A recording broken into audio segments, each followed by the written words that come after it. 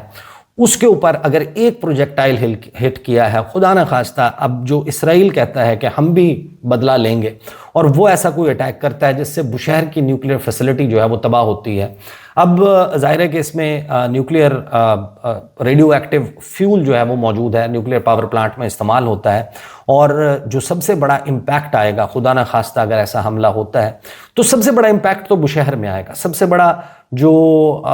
فوری طور پر تباہی اور بربادی ہے وہ تو اس ایریا میں ہوگی۔ لیکن جو نیوکلیئر انسیڈنٹس ہیں، جنہوں نے ہیروشیما ناگاساکی کو اسٹڈی کیا ہے کہ آج تک کیا کچھ ہو رہا ہے، اور جو لوگ اس بات سے واقف ہیں ان کو معلوم ہے کہ اگر خدا نخواستہ معاملہ وہاں پر گیا تو پھر ارد گرد موجود ممالک کیسے سفر کریں گے۔ And here comes that part جو میں آپ کے سامنے رکھتا ہوں، اور میں یہ اے آئی اوور ویو جو ہے وہ آپ کو بتا رہا ہوں، Gulf states dependence on desalination plants. یہ جو پورا ایریا ہے اس میں پوری دنیا میں سب سے زیادہ ڈی سیلینیشن پلانٹس موجود ہیں، اور اس کی وجہ کیا ہے؟ یہ صحرائی علاقے ہیں، خاص طور پر ایران کی تو اتنی ڈیپینڈنس نہیں ہے، سعودی عرب جو ہے وہ بحیرہ احمر کی طرف بھی کھلتا ہے، وہاں پر بھی ان کے ڈی سیلینیشن پلانٹس موجود ہیں۔ یقیناً جو اس کا بارڈر ٹورڈز نارتھ ہے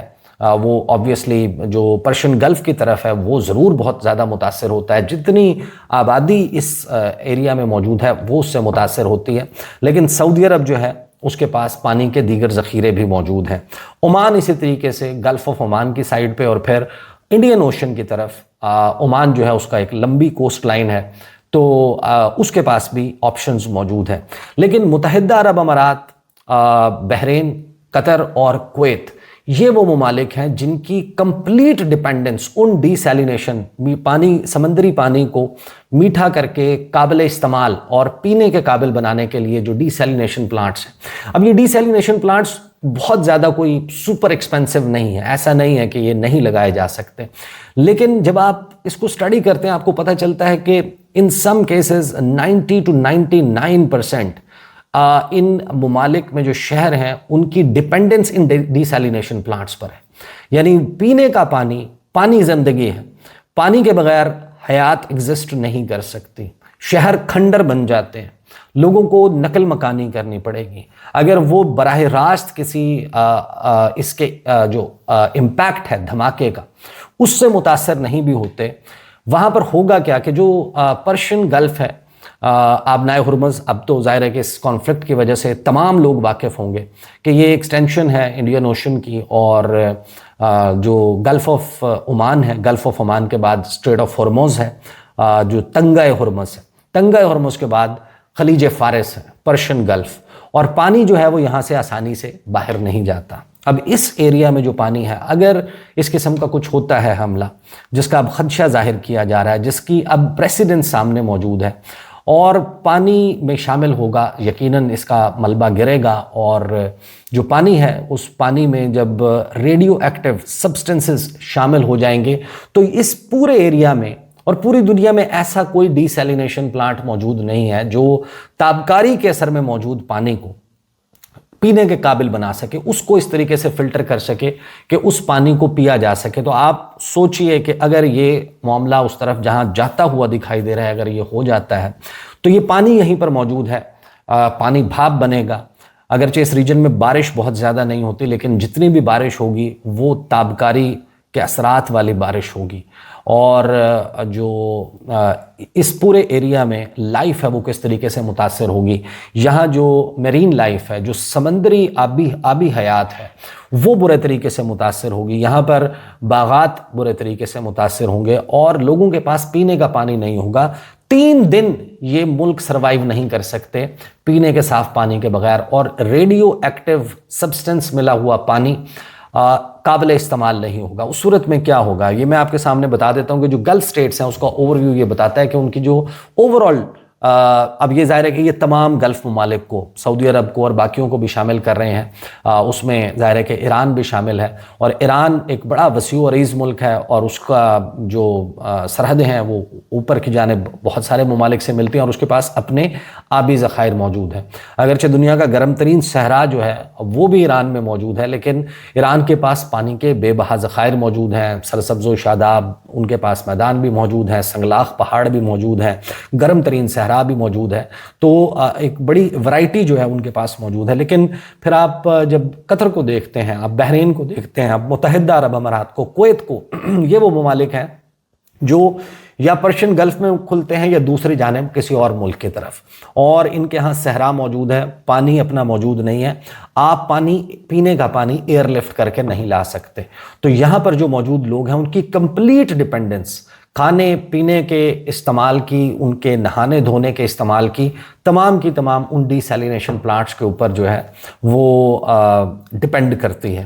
اے آئی اوور ویو کہتا ہے کہ جو گلف سٹیٹس ہیں ان کی ڈیپینڈنس ڈی سیلینیشن کے اوپر 77% سے زیادہ of their total water demand, جو پروڈیوسنگ نیئرلی 40%، جو پوری دنیا میں ڈی سیلینیشن پلانٹس ہیں اس کو 40% ڈی سیلینیشن پلانٹس صرف یہ خلیج فارس کے ایریا میں موجود ہیں۔ 10 کروڑ لوگوں سے، 100 ملین لوگوں سے زیادہ جو لوگ ہیں اور جو انفراسٹرکچر ہے وہ کمپلیٹلی ڈیپینڈنٹ ہے ان ڈی سیلینیشن پلانٹس پر، جس میں دوحہ اور کویت سٹی ہے وہ امییننٹ کرائسس فیس کریں گے اگر یہ پلانٹ کام کرنا چھوڑ دیتے ہیں، making them critical yet vulnerable national security assets. High dependence rates میں ڈی سیلینیشن جو پلانٹس ہیں وہ 90% آف ڈرنکنگ واٹر کویت اور بحرین میں، 86% عمان میں اینڈ 70% سعودی عربیہ میں فراہم کرتے ہیں۔ اور میں کیونکہ عمان اور سعودی عرب کا بتا چکا کہ ان کے تمام D salination plants Persian golf میں نہیں کھلتے، بلکہ سعودی عرب کے بحیرہ احمر کی سائڈ پر بھی موجود ہیں، اور عمان کے جو ہیں وہ بحر ہند کی طرف بھی موجود ہیں، لہٰذا وہ یقیناً متاثر ضرور ہوں گے لیکن اتنے متاثر نہیں ہوں گے، کھنڈر بن جانے کا خدشہ نہیں ہوگا۔ یہاں تو لائف مکمل طور پر متاثر ہو جائے گی۔ میسو پروڈکشن، جو 6 گلف سٹیٹس ہیں، they produced 7.2 billion cubic meters of fresh water through desalination in 2023۔ 2023 کے اعداد و شمار کے مطابق 7.2 ارب مکعب میٹر پینے کا پانی ان ڈیسیلینیشن پلانٹس کے ذریعے بنایا گیا۔ Infrastructure vitality, without these plants major urban hubs would not be sustainable. کوئی بھی جو اس وقت اربن ہب ہے، جو شہر ہیں، جو پرانے قدیم آباد شہر ہیں، ان کا اپنا پانی کے کہیں نہ کہیں ذخائر موجود ہیں۔ ظاہر ہے کہ لوگ پانی کنارے جو ہے وہ آبادی بناتے ہیں، گھر بناتے ہیں۔ جو قدیم آبادیاں ہیں وہ تو سروائیو کر سکتی ہیں، لیکن جتنے جدید شہر ہیں گزشتہ 40-50 سالوں میں، جتنے ہائی رائزز بنے ہیں، آپ کو جو چمک دمک نظر آتی ہے،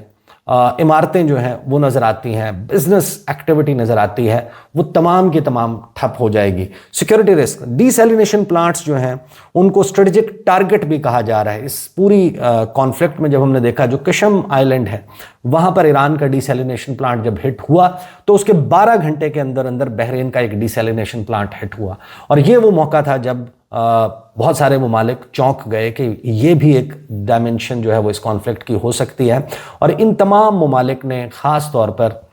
اس بشہر والے انسیڈنٹ کے بعد کوائٹلی یہ کنوے کیا ہے امریکہ اور اسرائیل کو کہ بشہر کی طرف دیکھنا بھی مت، اگر بشہر کو کچھ ہوا تو اس سے جو انڈائریکٹلی جو اس کی کاسٹ ہمیں پے کرنی پڑے گی وہ ہمارے لیے ممکن نہیں ہوگی۔ بہت سی اور ڈیولپمنٹس بھی ہو رہی ہیں، انشاءاللہ ان پر آنے والی ویڈیوز میں بات کروں گا۔ اب تک کے لیے اتنا ہی، اجازت دیجیے، اللہ حافظ۔